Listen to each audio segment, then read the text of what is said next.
पहला अफेयर अभी तक नहीं समझी। स्टोर रूम की सफाई करते हुए अचानक मेरी नज़र वहां शेल्फ में रखी पुरानी एल्बम्स पर पड़ गई। ना जाने कितनी बार देखा होगा यादों से भरे इन एल्बम्स को मैंने, किंतु हर बार उसे देखने को मन ऐसे लालायित हो जाता है जैसे पहली बार देख रही हूँ। सफाई को दरकिनार कर मैं वहीं बैठे एल्बम देखने लगी। परिवार, बचपन, दोस्त सहेलियों के साथ स्कूल कॉलेज की खूबसूरत यादों का अनमोल संग्रह था उन एल्बम्स में। उन्हीं तस्वीरों में कुछ तस्वीरें मेरी और तुम्हारी भी थीं। तुम्हारी तस्वीर देखते देखते मैं भी स्कूल के दिनों में विचरण करने लगी। तुम मेरे पापा के अजीज मित्र के बेटे थे। हम एक साथ एक ही स्कूल पढ़ते थे। तुम मुझसे 1 साल सीनियर थे।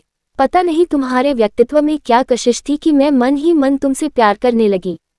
स्कूल में जब तुम मुझे क्लास बंद करते देख मुझे हक से डांटते तो मुझे तुम्हारी डांट बहुत अच्छी लगती। तुम्हारी डांट सुनने के लिए मैं जानबूझकर ऐसी हरकतें करती।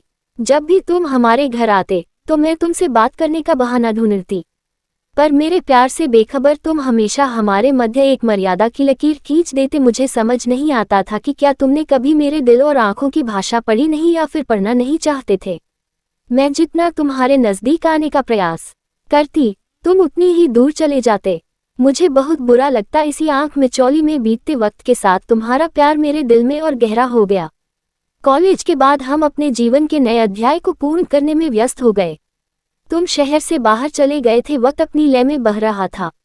घर में अब मेरे विवाह की बातें होने लगी थी, पर मेरे हृदय पर तो तुम्हारा एक छत्रराज था। इससे पहले कि मैं तुमसे अपने एक तरफा प्यार का इजहार कर पाती, पापा ने मेरा रिश्ता अपने किसी मित्र के बेटे के साथ तय कर दिया। मैं बहुत रोई, गिड़गिड़ाई, शादी के लिए मना भी किया, किंतु सब निष्फल। मैं बस अब शादी से पहले एक बार तुमसे मिलकर अपने प्यार का इजहार करना चाहती थी।